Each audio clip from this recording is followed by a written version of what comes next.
now to amendments in the Excise Duty Act. Mr. Speaker, the tax measures are proposed under excise duty. I propose to change as follows. I propose to change the due date of payment of excise duty on alcoholic beverages from 24 hours to within 5 working days after removal from the stockroom. The 24 hours time frame has posed administrative challenges and cash flow, as well as cash flow challenges to the taxpayers.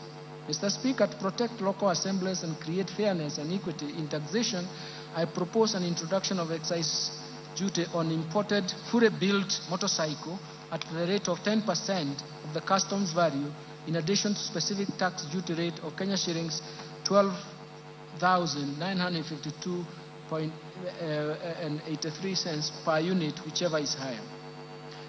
Mr. Speaker, participation in betting, gaming, prize competition, lotteries continues to affect socio-economic fabric of our society, given their addictive nature.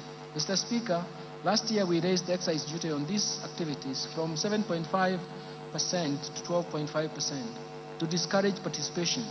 Despite this increase, participation rate in these activities by Kenyan citizens, especially school-going children and young adults, continues to persist.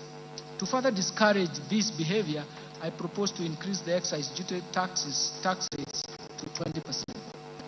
Mr. Speaker, in line with